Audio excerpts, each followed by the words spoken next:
Hello.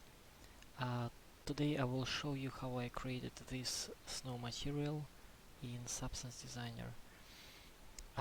It is a really quick material and as you can see it is looking more like stylized snow, not realistic. And the shapes that I am having here are just the experiment of different types of noises. So I did some kind of different approaches, but at the end got the result that I really like. So this is like the combination of the snow that is covering maybe like the icy lake or something. And I like the combination of the hard shapes and soft shapes. So I think it's a nice material for the snow environment, stylized environment. Okay, let's look to the graph. Well, the main shapes they started from the parallel noise, and afterwards I'm using distance node with those parameters. And for the input mask I'm using the same parallel noise, but with a little bit modifications with the histogram scan. So you can see the result is looking like this. I will add normal node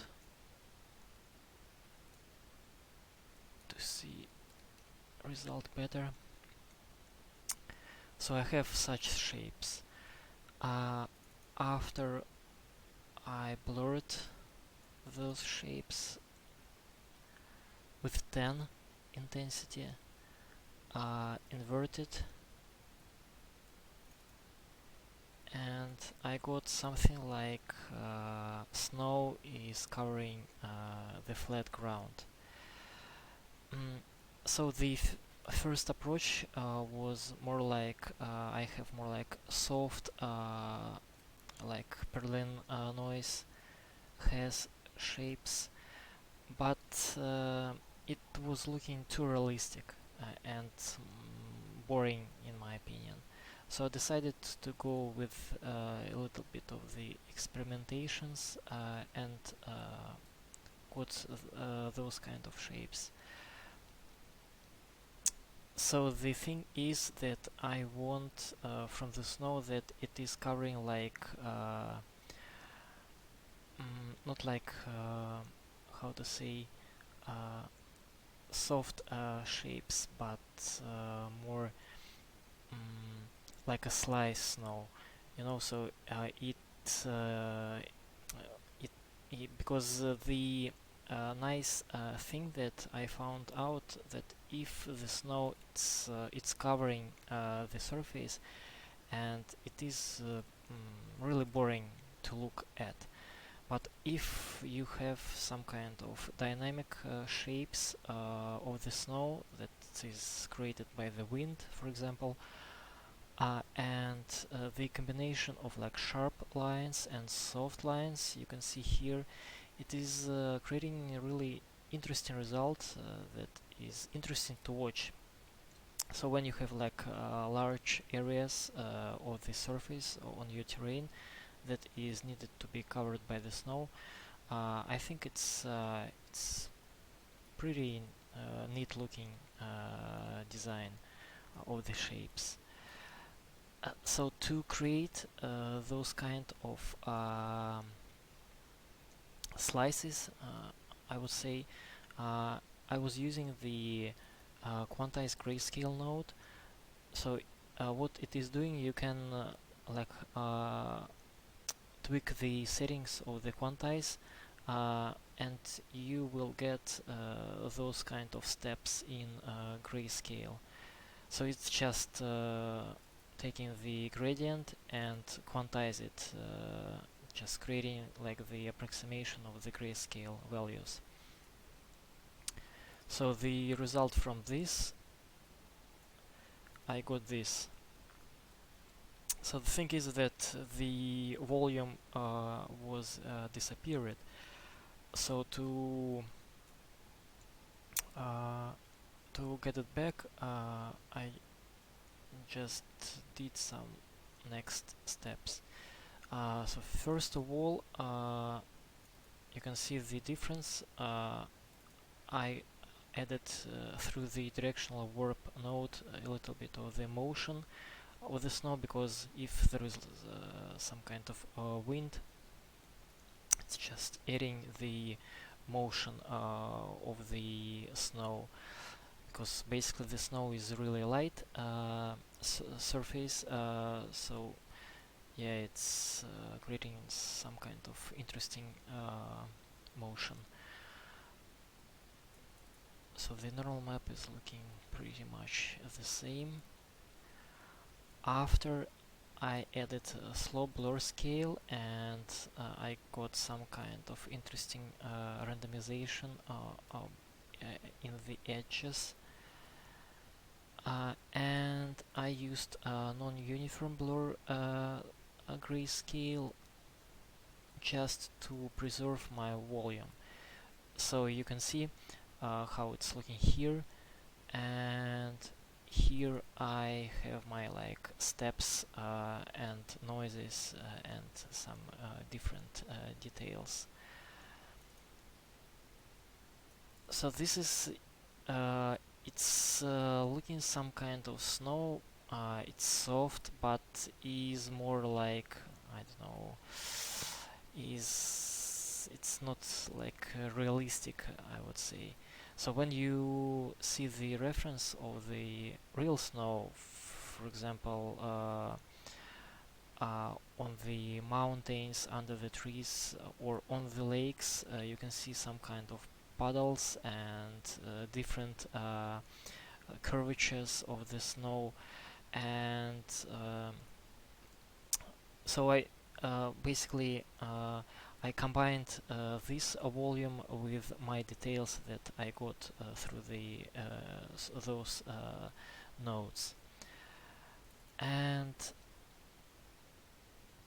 before I blurred the result from the slow blur scale, so I will show you here. So you can see this is more like harsh lines result, but after you can see it's more blurry. And I combined my soft shapes with the hard shapes, and I like it more because I have like soft snow is covering maybe more hard snow that could be from the frozen water, for example, and so on.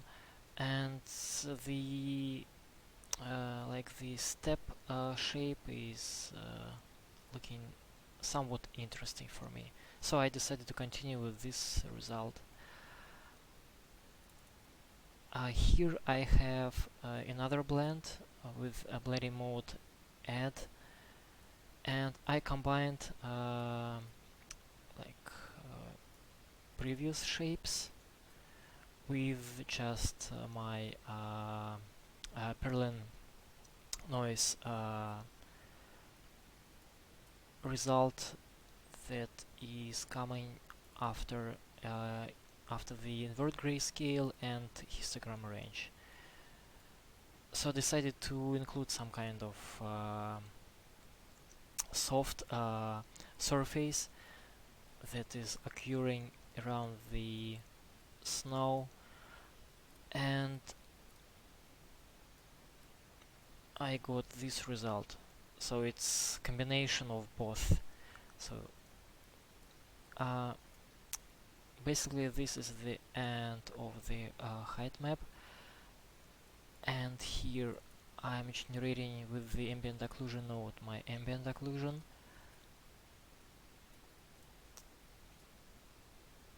from the normal map I have curvature smooth, and I will use it first of all for the roughness.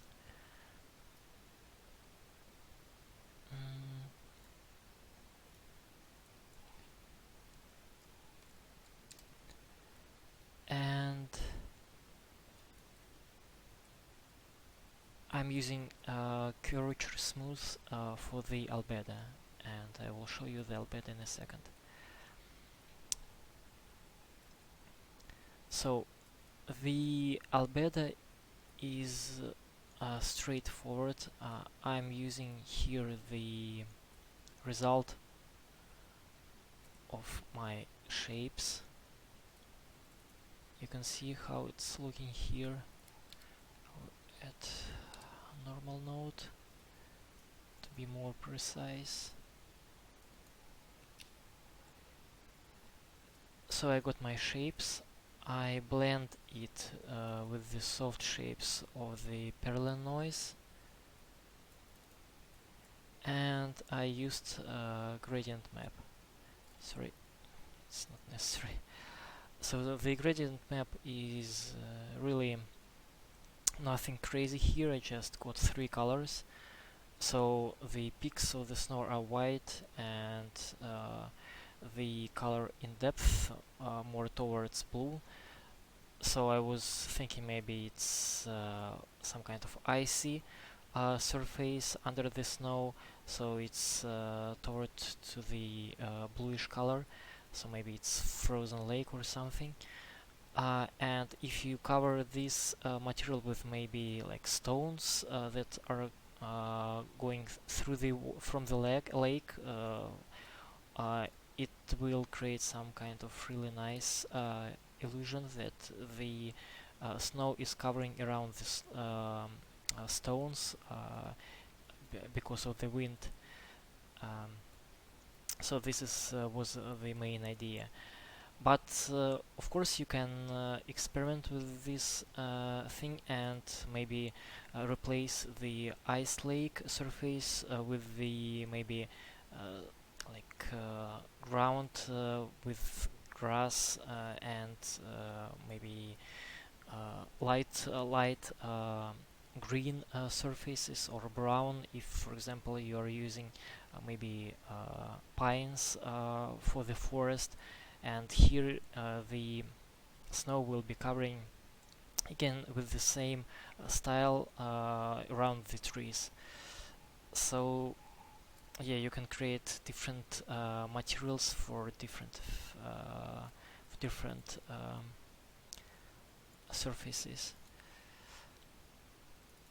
So after the gradient map, I have a blend node with curvature applied on top of, using add sub with opacity 0.1. It's really subtle. I'm pretty sure you can see it on the video, but yeah, it's adding small details. The curvature is looking. I'm using curvature smooth, not curvature sobel, because I need more like softish here details. So because with the snow it's a really tricky surface, because you need to use not a lot of hard looking shapes and combine with the soft shapes. So that's why I'm using a curvature smooth, because it is just what is hard, it is just adding a little bit pop to it, but what is soft, it's just leaving as it is. You can see here. So after the blend node I have another blend node, and I'm adding just small snowflakes here. You can see the difference. So snowflakes, it's pretty simple. I'm just using splatter circular with the paraboloid pattern, just splatter it around using safe transform to create from it more snowflakes, small snowflakes, and blending those together to get more variety, like big, small shapes. And I'm adding those to the snowflakes, so it's more like this.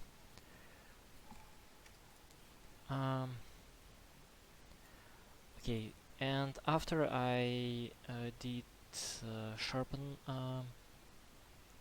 pass to just back my hard lines details to reinforce those.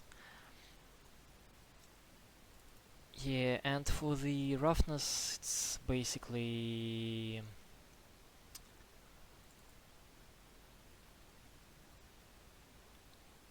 the curvature smooth node and added on top of it snowflakes. So yeah, just to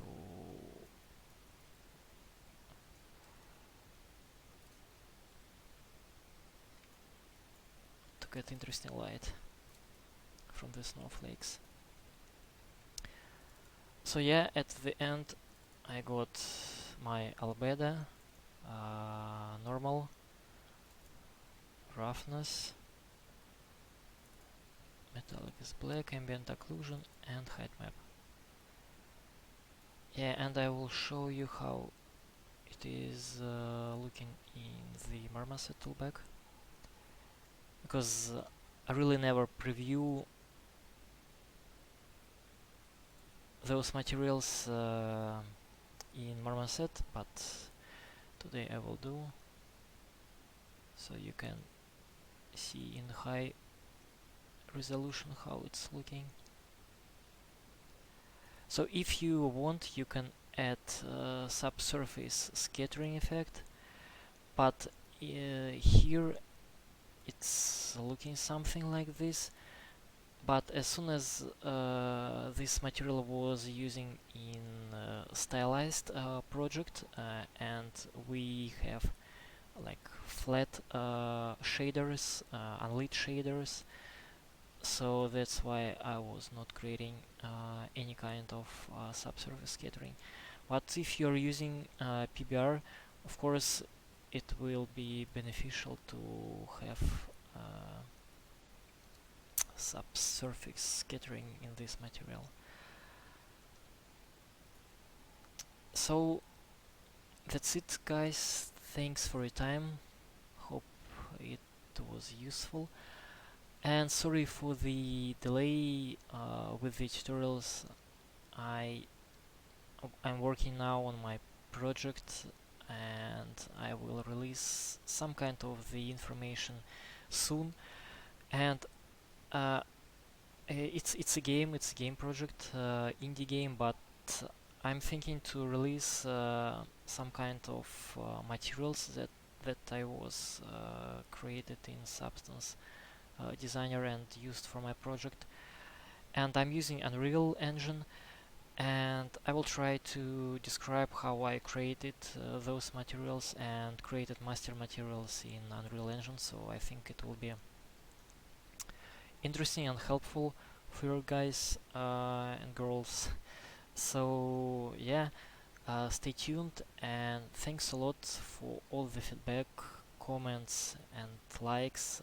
It's really motivating me to do more tutorials, because I see the amount of subscribers are going up, and it's really nice. Thanks, guys. Yeah, and we will see each other in the next tutorial. Bye bye, and thanks.